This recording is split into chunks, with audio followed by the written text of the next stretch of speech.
अगर आपको भी अपने धंधे में एक दुकान से 100 दुकान पे जाना है तो ये वीडियो को पूरा आप एंड तक देख के जाना। देखो दोस्तों, आज की वीडियो के अंदर मैं आपको एक्सप्लेन करूंगा कोको मॉडल के बारे में और फोको मॉडल के बारे में। बहुत सारे लोग मेरे से कंसल्टेशन में आए थे, उन्होंने मेरे से पूछा था सर कोको मॉडल में एक्सपेंशन कैसे करें और फोको मॉडल में एक्सपेंशन कैसे करें और फोको में कैसे लेकर जाए अपने बिजनेस को। सबसे पहले आपको एक्सप्लेन करता हूँ कोको क्या होता है। कोको होता है कंपनी ओन कंपनी ऑपरेटेड। देखो इसके अंदर क्या होता है, पैसा आपका, स्टाफ आपका, कंट्रोल आपका, मैन पावर आपका। स्टारबक्स है, उसके पास पैसा बहुत है तो वो इंडिया के अंदर आए। जिसके पास पैसा था टाटा के पास, उसको बोला भाई 50-50 पार्टनरशिप कर लेते हैं, आधा तेरा आधा मेरा, तू चलाएगा धंधा मेरा इंडिया के अंदर, ऑपरेशन वगैरह फ्रेंचाइजी खोलना सब कुछ तू देखेगा, मैं ग्लोबल एसओपी दूंगा, ग्लोबल ब्रांडिंग दूंगा और सॉफ्टवेयर टेक्नोलॉजी सबका सपोर्ट दूंगा। स्टारबक्स इस समय कंप्लीटली कोको मॉडल के ऊपर चलता है। मतलब टाटा ने कंप्लीटली अपना पैसा इन्वेस्ट करा हुआ है, ऑपरेशंस को रन करना, हायर करना, लोकेशंस को देखना। अब देखो इससे होता क्या है, एक तो प्रीमियम एक्सपीरियंस कस्टमर को मिलता है, कंट्रोल आपके हाथ में आ जाता है। अब स्टारबक्स इस समय 500 रुपये की कॉफ़ी बेच रहा है तो वहाँ पे क्या है, कॉफ़ी में प्रॉफिट मार्जिन अच्छा है। कॉफ़ी में लगता कितना है, 30-40 रुपये बिक रही है, 500 रुपये की 450 रुपये तक का प्रॉफिट मार्जिन उनको मिल जाता है। मैंने इसके अंदर ध्यान रखना, स्टाफ की cost, rent, light, electricity bill, बिजली, ये सब ऐड नहीं करा है। अब यहाँ पे इसका डिसएडवांटेज क्या है, अगर कस्टमाइजेशन है तो कोको फेल हो जाता है। जैसे स्टारबक्स है, अब मैं उनको बोलूँगा 480 रुपये कॉफ़ी 450 रुपये में दे दो मेरे को, वो 30 रुपये का डिस्काउंट नहीं देगा। वहाँ सिस्टम, टेक्नोलॉजी, डिस्काउंट कूपन सब लगा हुआ है, वो A to Z SOP के हिसाब से चलता है। तो कोको में अगर एक्सपेंशन करना है तो धंधे को पूरा SOP पे लाना पड़ेगा और A to Z सारी चीज़ों को फिक्स करना पड़ेगा, जीरो कस्टमाइजेशन करना है। अब ये एक ब्रांड की गलती बताता हूँ क्या हुई थी इंडिया के अंदर। आपने सबवे का नाम सुना होगा, ये फेल क्यों हो गया हिंदुस्तान में, जो ग्लोबल फेल हो रहा है। लोकल इनका एक्सपेंशन अच्छा है बट ग्लोबल फेलियर ज़्यादा है, इंडिया के अंदर भी फेल हो गया। क्यों?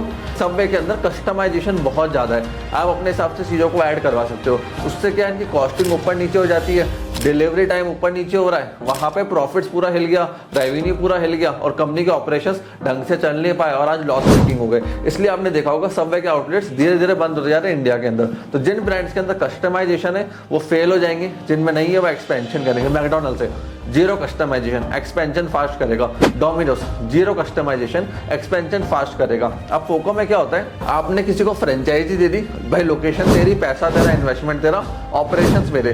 फोको फ्रेंचाइजी ओन्ड कंपनी ऑपरेटेड। जैसे जावेद हबीबी के सलून से ये इस मॉडल पे चलते हैं, बिरयानी बाय किलो ये इस मॉडल के ऊपर चलता है, टॉनी एंड गायका के फ्रेंचाइजी आती है वो इस मॉडल के ऊपर चलता है। अब ये मॉडल क्यों अच्छा है, मैं इसको हमेशा सजेस्ट करता हूँ।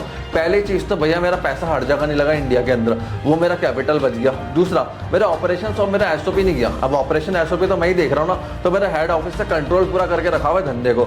जिस टाइम चाहूँगा किसी फ्रेंचाइजी को मैं छोड़ सकता हूँ, नए के साथ ऑपरेट कर सकता हूँ। फ्रेंचाइजी दिक्कत कर रहा है, प्रॉब्लम कर रहा है, नए वाले के साथ जा सकता हूँ। बट अगर मैंने उसको पूरा डेलीगेशन कर दिया, SOP, ऑपरेशन सब कुछ, तो वो सब कुछ मेरी कॉपी कर लेगा और नया धंधा चालू कर देगा। तो हमेशा मैं सजेस्ट करता हूँ, हमेशा आपको फोको मॉडल के अंदर जाना है, जहाँ पे इन्वेस्टमेंट सामने वाले का और कंट्रोल आपका।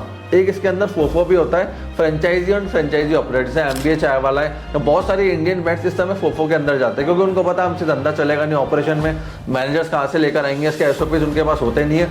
फोफो में वो जाते हैं, अल्टीमेटली सामने वाला उनका ब्रांड, धंधे, बिजनेस को कॉपी करता है और नया आउटलेट 1 साल बाद ही चालू कर देता है। अब कोको मॉडल में फ्रेंचाइजी को प्रॉफिटेबल बनाना कैसे और एक्सपेंशन कैसे करना है, देखो सबसे पहले आपको प्रॉफिट का डेटा निकालना है, SOP बनाने और रिव्यूज लेकर आने, उससे आपको आइडिया लगेगा कि कहाँ और कैसे एक्सपेंशन करना है। क्योंकि देखो जब तक मेरे पास डेटा नहीं है एग्जिस्टिंग आउटलेट का, इसको चलाना कैसे, रन कैसे करना है, तब तक मैं प्रॉफिटेबल नहीं कर सकता हूँ। और एक बार मैंने कोको को सक्सेसफुल बना लिया, फिर फास्ट एक्सपेंशन के लिए फोको में जाओ। फोको मतलब सामने वाले का इन्वेस्टमेंट, ऑपरेशन आपका। एक बार आपका कोको मॉडल सक्सेसफुल हो गया, फिर आप फोको मॉडल के अंदर जाओ। उसको पिच कैसे करना है कि 40-50 लाख रुपीस आपका इन्वेस्टमेंट है वन टाइम, उसके बाद 30-40-50 हज़ार रुपये इतना मंथली प्रॉफिट रिटर्न हमारे साथ बैठ के अर्न कर सकते हो। उसके लिए आपकी SOP स्ट्रांग होनी चाहिए। अगर आपने अच्छे ऑपरेशंस मैनेजर नहीं रखे, SOP को स्ट्रांग नहीं रखा, तो आपका फ्रेंचाइज कंप्लीट फेलियर हो जाएगा। इसलिए जितने भी फाउंडर्स हैं जो एक्सपेंशन करना चाह रहे हैं रिटेल स्टोर्स का, ठीक है, फूड आउटलेट्स का, फ्रेंचाइजी मॉडल के अंदर जाना चाह रहे हैं, अपना 80% टाइम आप अपने मॉडल्स को देखने में, SOP सिस्टम्स को देखने में, उसको रिपेयर करने में डालो। क्योंकि वहाँ रिपेयर नहीं करा आगे बड़ा डैमेज हो जाएगा, इस चीज़ का ध्यान रखना। फिर देखो डोमिनोज ने इतना सक्सेस कैसे करा। डोमिनोज ने क्या है, एक शीट बना रखी है, उसमें 25 चीज़ें मॉनिटरिंग की लिख दी कि डो की quality, temperature control, billing, cash handling, delivery time, inventory. इससे क्या, उसकी SOP की शीट पूरा एक पन्ने में आ गई, वहाँ से टिक मार्क करते हैं, प्रोसेस ईजी कर दिया, स्केल फास्ट हो गया। प्राइस कस्टमाइजेशन बिल्कुल हटा दिया, जीरो कस्टमाइजेशन, 100% एसओपी को फॉलो करना है, इसका रूल लेकर आ गए। और एक स्टोर मैनेजर का आपको सिस्टम लगाना पड़ेगा कि भैया एक स्टोर मैनेजर अपॉइंट करना है, उसके साथ एक असिस्टेंट हायर करना है, ये एसओपी में रखना अपने कि सुबह 8-9 बजे आपका स्टोर मैनेजर आएगा, रात को 9-10 बजे घर जाएगा, उसकी सैलरी अच्छी होगी, इंसेंटिव अच्छा होगा और उसके साथ एक असिस्टेंट होगा। बीमार पड़ गया, शादी में जाना है तो पीछे से एक बंदा हैंडल कर पाएगा 2-3 दिन, 4 दिन, 10 दिन के लिए। तो असिस्टेंट होना जरूरी है स्टोर मैनेजर के लिए। और जब स्टोर मैनेजर छोड़ के जाएगा तो असिस्टेंट मैनेजर केपेबल होना चाहिए स्टोर मैनेजर बनने के लिए। तो असिस्टेंट मैनेजर से टिक के रहेगा कि चलो कभी मैनेजर मेन मैनेजर जाता तो मेरे को अपॉर्चुनिटी मिलेगी मैनेजर बनने के लिए। ये 2 चीज़ें जरूरी हैं। फिर आपको हमेशा एक सीसीटीवी कैमरा लगाना है विथ माइक, ताकि कैश को मॉनिटर कर पाओ, कंट्रोल कर पाओ और सिस्टम्स को चला पाओ। इन्वेंट्री आपके सिस्टम पूरा डिजिटल होना चाहिए, फिक्स प्राइस मॉडल होना चाहिए, 1 रुपये का भी डिस्काउंट नहीं विदाउट सिस्टम। और एक चीज़ का ध्यान रखना, जब धंधा बड़ा होता है, एक्सपेंशन होता है ना, तो चोरियां होती हैं, लोग चोरी करते हैं, चाहे इंडिया हो, चाहे स्पेन हो, चाहे इटली हो। तो 1% थेफ्ट का प्रोविजन हमने पीएनएल में मार्क करके चलना। कुछ ब्रांड्स इसको 2% लेके चलती है, कुछ 0.5% लेके चलती है, बट आइडियली 1 से 2% सही है। तो आप 1% थेफ्ट का प्रोविजन लेके चलना, क्योंकि आप एक्सपेंशन करोगे तो नौकर चोरी करेगा, इस चीज़ का ध्यान रखना। आप सोच के बैठ जाओगे नौकर चोरी कर रहा है, ये कर रहा है, पर वहाँ पे ग्रोथ एक्सपेंशन रुक जाती है। आज अंबानी के जो रिलायंस के रिटेल स्टोर चलते हैं, स्मार्ट बाजार करके, रिलायंस के रिटेल इतने सारे चलते हैं, वहाँ भी 2 से 2.5% चोरी होती है। 6 महीने में ऑडिट होता है, 8 महीने में ऑडिट होता है, उनको मालूम पड़ता है हमारा स्टाफ ये आइटम खा गया, ये आइटम खा गया, ये खा गया, वो खा गया, 10 तरह के आइटम चोरी हो गए। और अपने स्टोर मैनेजर को अच्छी सैलरी, ताकि वो सुबह सुबह स्टोर पे आ जाए और रात तक वहीं पर रहे, प्लस अच्छा इंसेंटिव ऑन अचीविंग टारगेट। क्योंकि स्टोर मैनेजर का टारगेट नहीं होगा तो वो अपसेल नहीं करेगा, कस्टमर को पुश नहीं करेगा और आपको फिर अच्छा पैसा नहीं मिलेगा। तो उसको टारगेट दो, मॉडल्स दो, सिस्टम दो, प्रोसेस दो और एक डैशबोर्ड बना लो। अगर आप कोको के अंदर कंप्लीटली हो ना, तो फ्रेंचाइजी का डैशबोर्ड बनाओ, एक ऐप बना लो या एक एक्सेल शीट बनवा लो, ताकि आप लैपटॉप और मोबाइल ऐप पे देख पाओ डेली सेल्स कितनी है, किस किस आउटलेट पे है, फुटफॉल क्या हुआ, इन्वेंट्री कितनी है, स्टाफ की अटेंडेंस कितनी है, प्रॉफिट आप लाइव देख पाओ। देखो जो बड़े कंपनी के सीईओज होते हैं ना, जो 10,000 करोड़, 500 करोड़, 5,000 करोड़ की कंपनीज को चला रहे होते हैं, उनके पूरे डैशबोर्ड्स बने होते हैं पीसी सिस्टम के ऊपर। लाइव उनके पास डेटा आता है, कहाँ इन्वेंट्री है, क्या चल रहा है, कहाँ मेरा स्टाफ है, एक सिंगल क्लिक में पूरा चेक कर सकता है। इवन लेंसकार्ट, मैकडॉनल्ड्स, इन सबके पास ये सिस्टम है, तभी वो इतने आउटलेट और इतना एक्सपेंशन कर पा रहे हैं इस समय बैठ के। और अगर आपको लगता है आपकी एक सिटी के अंदर 10 से 20-30 आउटलेट हो सकते हैं, तो सिटी हेड को अपॉइंट कर दो।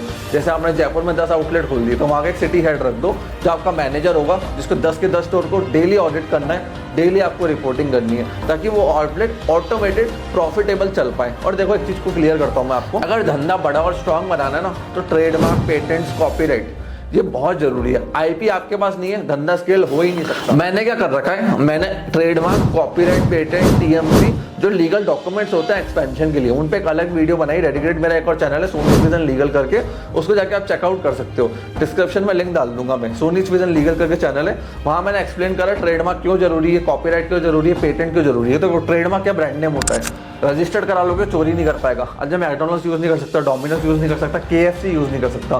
तो ये चीज आपको समझनी है कि ब्रांड नेम को रजिस्टर्ड करवाओ, कंपटीशन उसको यूज नहीं कर पाएगा। अपने डिजाइन को, हर चीज को रजिस्टर्ड कराओ। तो वीडियोस का जाकर चेकआउट कर लेना, आपको समझ में आ जाएगा। फिर फ्रेंचाइजी का रेफरल प्रोग्राम क्रिएट करो, जहाँ पे 2 से 3 लाख का रिवॉर्ड आपको मिले। जैसे सपोज आपने एक फ्रेंचाइजी खोल दी दिल्ली में, उसको बोलो तो 10 फ्रेंचाइजी को और रेफर कर, 1 लाख, 2 लाख, 3 लाख का ऐसा रिवॉर्ड सिस्टम रख दो, तो उससे अपने आपकी ग्रोथ आएगी कंपनी की।